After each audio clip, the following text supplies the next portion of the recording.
Wild Tales is sponsored by Cotswold Outdoor. When we're out in the elements, we're in our element. And outside retail expert Cotswold Outdoor is helping more of us to get out with the right kit. Thanks also to their support, the National Trust is helping walking communities to access the UK's outside spaces. And we're working to fix 15,000 kilometres of paths and trails by 2030 for everyone to enjoy. Find your element with Cotswold Outdoor.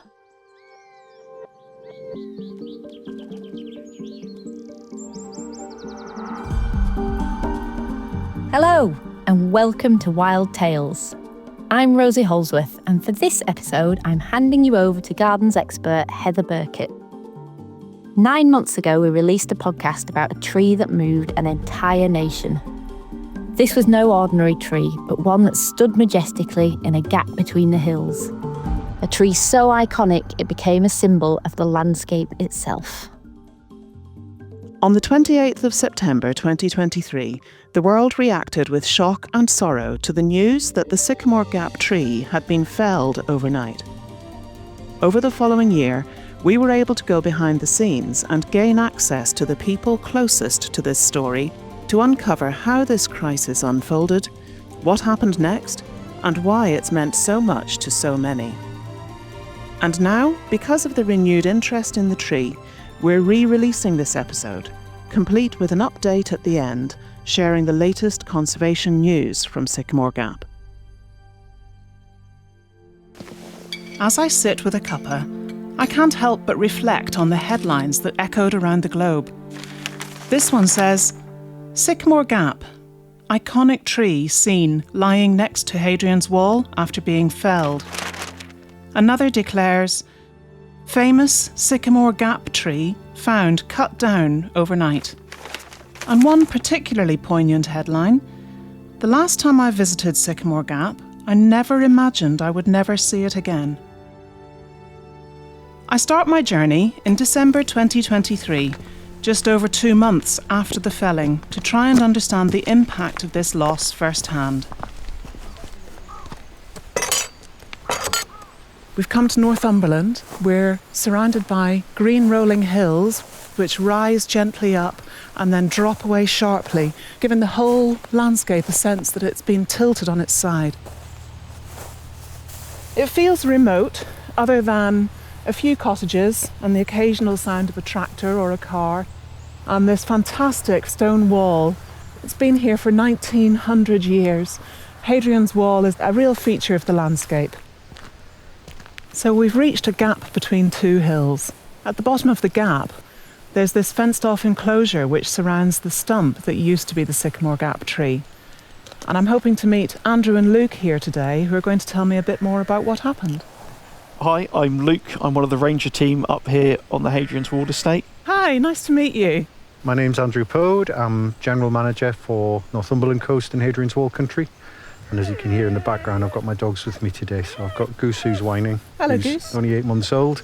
And Archie, who's much older and just sat quietly in the background. So why do you think the tree was so iconic? It was a recognised landmark prior to its appearance in Prince of Thieves back in 1991. That was the launch of its career. It was referred to locally as the Kevin Costner tree because of the film. And then my belief is with the advent of social media, it became that symbol that everybody wanted to capture for their Instagram moment. And in so doing, became emblematic of this part of the world. As well as finding fame in the Hollywood blockbuster Robin Hood, Prince of Thieves, the tree was also awarded the title English Tree of the Year in 2016 by the Woodland Trust, a further testament to its popularity. We have a fenced-off area here. It's about 3 metres square, and in the centre there is what I can only describe as a significantly large tree stump. Luke, tell me what's happened here. The tree was a pretty striking part of the landscape. It was around 15 metres tall, but it had a good canopy. It was in good health. This sadly was felled overnight in an act of vandalism, and the fence is up now round to protect the stump in the hopes that we'll get some regeneration. Andrew, were you the first to get the call when this happened? Yeah, the National Park are based at the Sill, which is just within sight of where we are now. Their staff spotted there was something missing on their way into work. So I got a call from them. Initial reaction was that it was a hoax, because we've had hoaxes in the past. And then we had Storm Agnes the night before. The initial thought was that it's somehow blown down, but then very quickly they managed to get the National Trail Ranger on site, who was able to clarify that it had actually been cut down. So that shifted things considerably from a natural accident to a deliberate act. And it didn't take long for the news to spread. Within the hour, the whole world knew, because it hit social media, my work channels, my personal channels, everything started lighting up in front of me. Luke, you came down here and found a felled tree. What happened next? Our first priority was to make sure that the site was safe, because the tree had fallen onto the north side and it was hanging up in the air. So the first thing we needed to do was make sure that it wasn't shifting, that it wasn't a risk to the public. So we cordoned off the area just to make sure no one could get too close to it. And at that point, obviously, our thought turned to what can we do to preserve the tree. Over the next couple of days, we collected cuttings, we collected seed with the hope that we can get some regeneration, and so that we can hopefully get a new Sycamore Gap tree. The seeds and cuttings were immediately sent on to the National Trust Plant Conservation Centre, a specialist plant nursery. But there was still the pressing matter of what to do with the tree. It was apparent to us, to everybody really, that we needed to come up with a plan to remove the tree effectively. The team then began preparing the site for the tree's removal. But as Luke explains, there were a few challenges to overcome. So the first issue we had with it is the tree had fallen onto Hadrian's Wall itself, and so we needed to do what we could to preserve the UNESCO World Heritage Site. That meant we were quite limited in our options. That meant we needed to lift it off the wall, so that meant we were going to have to get a crane in. Bringing a piece of machinery that size into the gap was a first. We are quite fortunate in that the tree was used as a filming location for Robin Hood, and a road was put in that meant that we could get it quite close, but it was very tricky. Sections of the tree had to be removed bit by bit, and they had to be held back as well to make sure that they didn't roll or fall in any way. We used the crane to lift it out, and then we moved all of that wood onto a trailer, and that was taken away to another location. It was quite a challenge. We had the world's media sat on the little hill to the south of us, so not only were we doing something totally unprecedented, we'd never done before, but we had all the cameras pointing at us while we were doing it, so that was a bit of a tense few hours.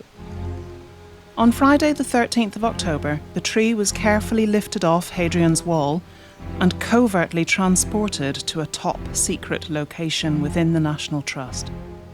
But as a sycamore is part of the Acer family, the team needed to act quickly. The clock was ticking the moment it was felled, as the sugars within the wood could quickly lead to fungi and decay. To preserve it as best as possible, the tree was put under the care of a specialist team until a decision could be made on its future. I can see some items left at the base of the tree. Some flowers, a homemade cross. A lot of people have got a real connection with Sycamore Gap. It's been a part of the local community. People had proposals here. Oh. Everyone comes out here for a picnic. People have left memorials and mementos to loved ones who have passed away here. And Sycamore Gap is just a part of their lives. Having worked with it over these last 30 years, I definitely saw how important it was to people, but I think I hadn't appreciated the reach of that. It's been there all my life. You look in the gap, oh, there's a tree. Look at all them people standing around the tree. Look at them all come to see it, take the pictures, get their selfies. My name is Judith Ward, and I am one of the workers and front of house supervisor at the Twice Brewed Inn. The pub itself is situated right on the Roman Wall, alongside one of the largest tourist destinations in England. And then that morning, my husband rang me and said, "The tree's down." And I went, "What do you mean?" He says, "The tree's down." I went, "No." So I jumped back in my car and I could see the cut end of the tree, and I stopped the car and I took a picture and I put it in our group chat. And then the picture started coming in online, and it's just senseless. It stood there through the test of time. It stood through many a storm, the harshest of weather conditions, and my brother proposed there, and it just seems unfathomable. It's just altered the landscape forever.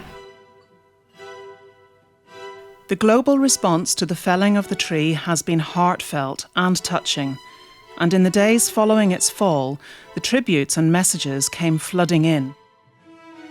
The sycamore of Sycamore Gap, more than just a tree. It's a part of our identity, a symbol of pride and belonging for the Northeast. From badges on school uniforms to the backs of joiners' vans, it's a part of our everyday life, whether we visit it or not. A place of deep personal connection, of landmarks in our lives, of romantic proposals and poignant farewells, of memories and sandwiches shared with those we love, or of solitude and reflection, of peace, recovery and hope. For some, its loss lays bare the vulnerability of nature itself. My name is Mark Robinson, and I am an Experiences and Partnerships Curator for the National Trust based up in the Northeast. I was asked to review and collate the responses that were coming in from the public, people's responses on social media, but in particular the responses that people had shared in the memory room in the exhibition at the Sill. The memory room was a kind of a pop-up, impromptu place for people to share their memories of the tree. It felt important to find a way to somehow capture that. Some people wrote long stories, some people wrote poems, some people drew pictures. I think the thing that struck me the most was, particularly from school children, that there was a huge amount of hope. There was a lot of references to "this tree will come again" or "we will not forget you." And it was a really humbling experience, really, to spend the day reading all of the responses, but also to kind of remind yourself of just how important places can be.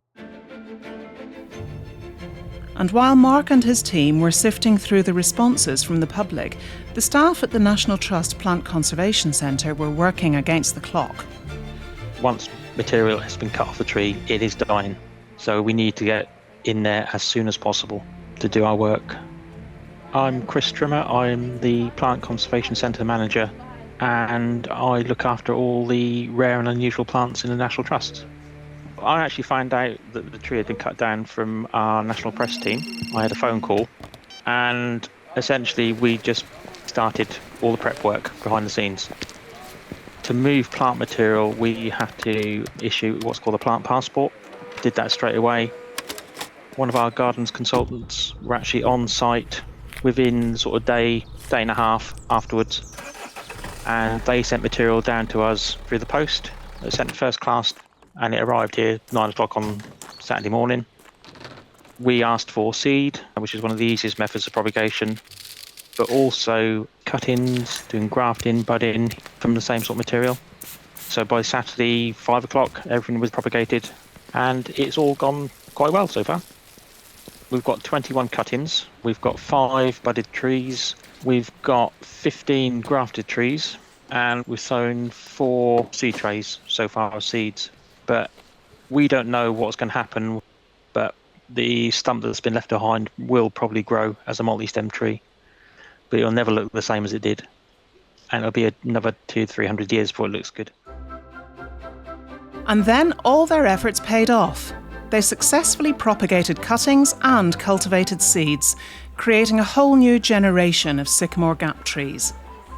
The first of these made a special journey to London in May, where it was put on display for all to see in the National Trust garden at the Chelsea Flower Show.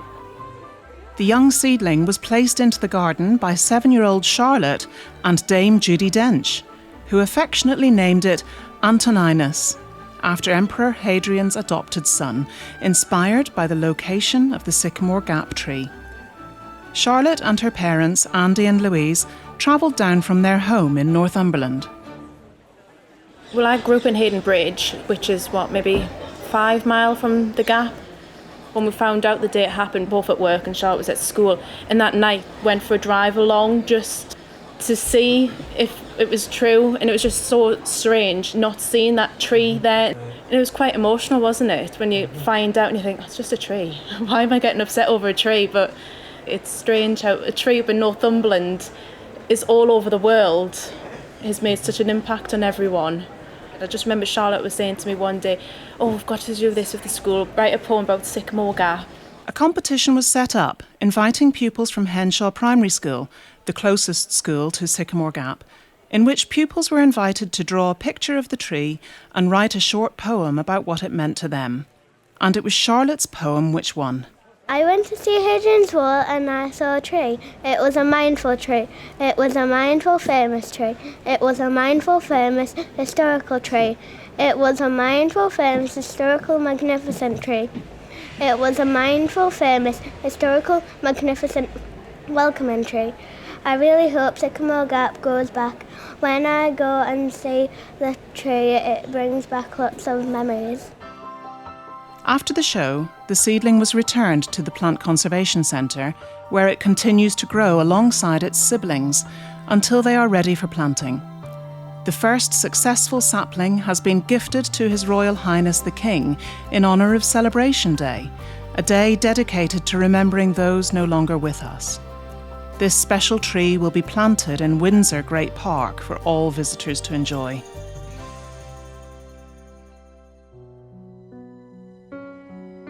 It's now the beginning of July, 10 months after the felling, and hopes of any regrowth at the stump are starting to fade. But at various sites in Northumberland, the first artworks are about to go on display. These are 5 prints by Shona Brannigan, who is known for her evocative tree prints. The prints have been commissioned by the National Trust as a creative response to the public's suggestions. This collection, lovingly titled Heartwood, is designed to reflect the intricate shape and essence of the tree trunk. The 5 prints will be showcased together at the Queen's Hall, Hexham, and then at the Baltic Art Gallery in Newcastle. Then, at the end of July, I get a call from Andrew Pode, General Manager at Hadrian's Wall, with the news that we have all been hoping for. We've just heard from our colleagues at the National Park that the stumps actually started regrowing, which is brilliant news. Oh, that's fantastic news, Andrew. Yeah, it was a real pleasant surprise to get the call. The really nice story is the chap who found it is the first person that was on site that confirmed that the tree had actually been felled. He's the National Trail Ranger for Hadrian's Wall. So it's really nice that it's him that's the one that's spotted the regrowth first. A little bit of serendipity there. So the last time I was there, we got up to 12 new shoots. They're only a few centimetres tall and a few centimetres across with 2 or 3 leaves on each shoot. And they're a lovely rusty red colour at the moment. And it's great. I mean, this is nature bouncing back. This is how it responds, and whether all the shoots survive or not remains to be seen. I'm delighted the tree's regrowing, although it'll never look the same as the original tree. It's the best possible outcome we could get. So it's really nice to share, when I was on site, sharing that with other people. And what we were saying to a lot of them who had children with them is that they're going to need to come back in 10, 20 years' time and see the results of what they've just witnessed. As encouraging signs of regrowth emerge at the stump, plans are also underway for the stored wood. After a year of careful seasoning, the largest section has been gifted to the Northumberland National Park Authority. CEO Tony Gates tells us more. The National Park Authority, we own and run the Sill National Landscape Discovery Centre on Hadrian's Wall. It's the closest visitor centre to the site of Sycamore Gap.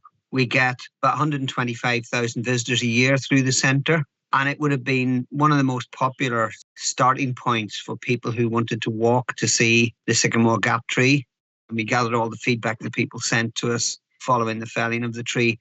And one of the things that came through is that people wanted to see some type of long-term legacy for the tree in the Sill, in the visitor centre. And so we've negotiated with the National Trust, and they've kindly agreed to gift us the largest remaining intact section of the Sycamore Gap tree.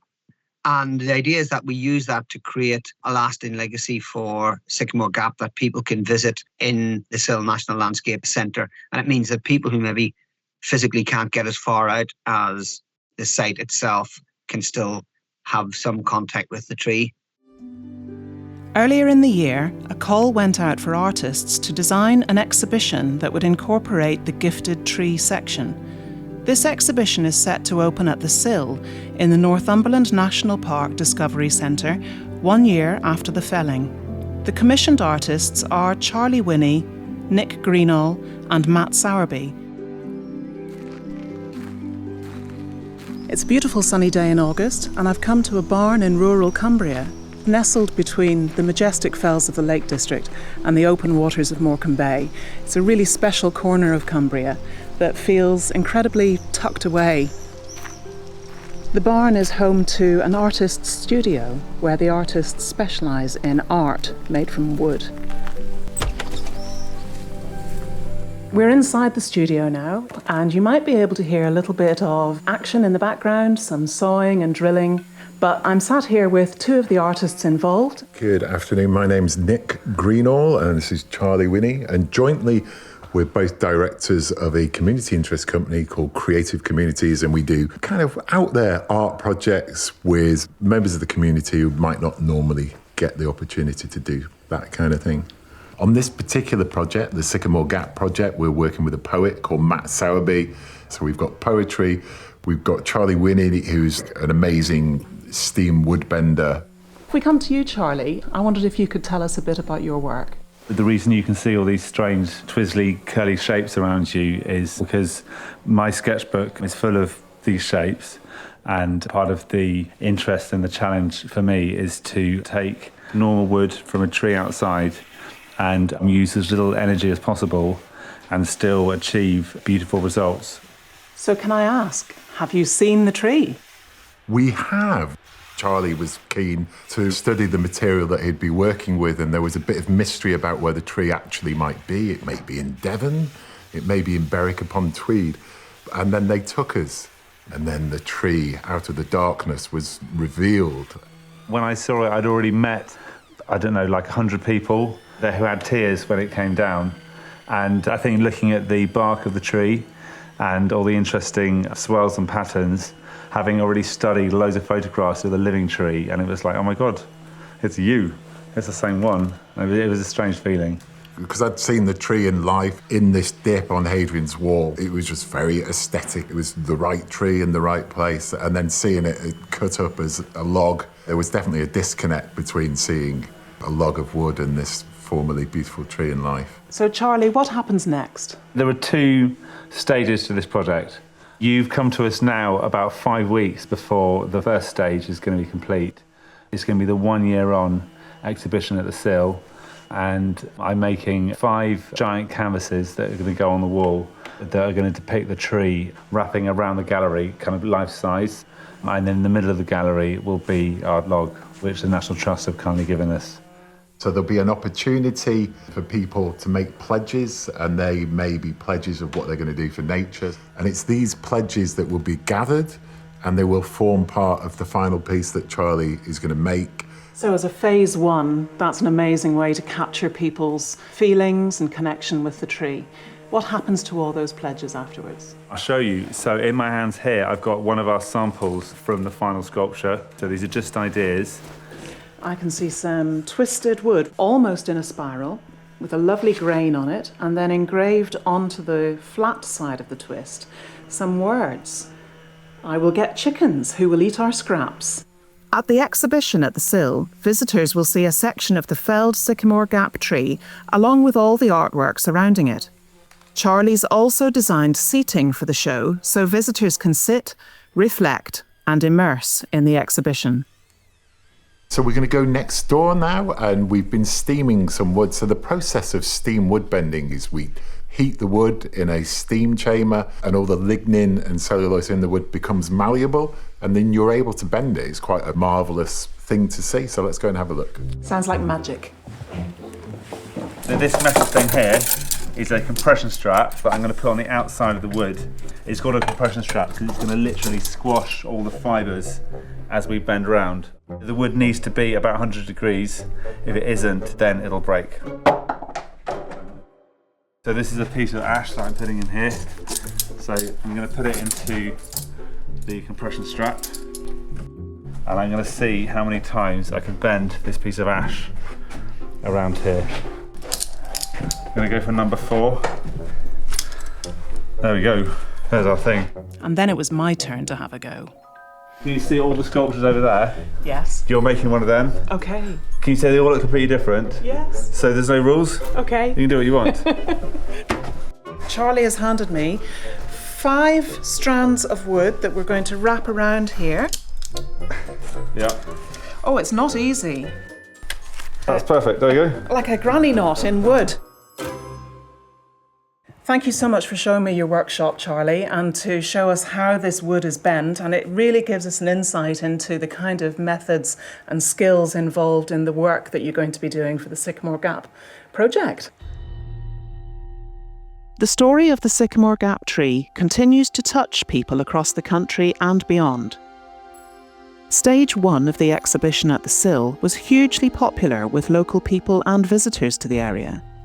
Artist Charlie Winnie is now working on a permanent exhibition featuring the tree, which will be revealed later this summer.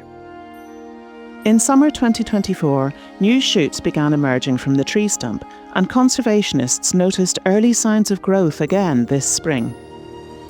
The National Trust and partners are carefully monitoring the new growth and protecting the stump with fencing, and visitors are being respectfully asked not to touch the shoots. The plan is to leave the shoots undisturbed for a few years to see how they develop before deciding how best to manage the tree. Meanwhile, the saplings are thriving under the expert care of the Plant Conservation Centre. To mark the 1-year-on anniversary, 49 of these new sycamore saplings were allocated to inspiring projects across the country through a campaign called Trees of Hope. Planting will begin this winter. The Sycamore Gap Tree may be gone from the landscape, but its legacy lives on in a story that is far from over.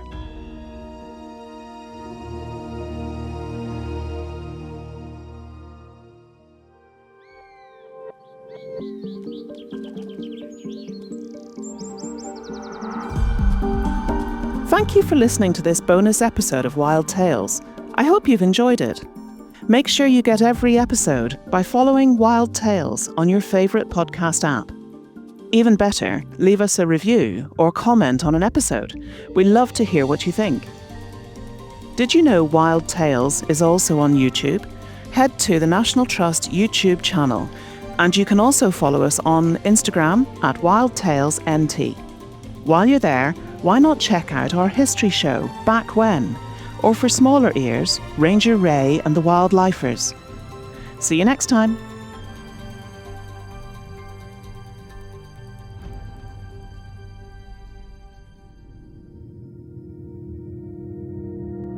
Wild Tales is sponsored by Cotswold Outdoor, your outside retailer and epic guides to adventure. Quick breathers, calming walks, or heart-pounding hikes, we feel better when we get out more. Find quality kit and 50 years of outdoor wisdom. Plus, National Trust supporters get 15% off walking kit in-store and online. Feel in your element, in the elements at cotswoldoutdoor.com.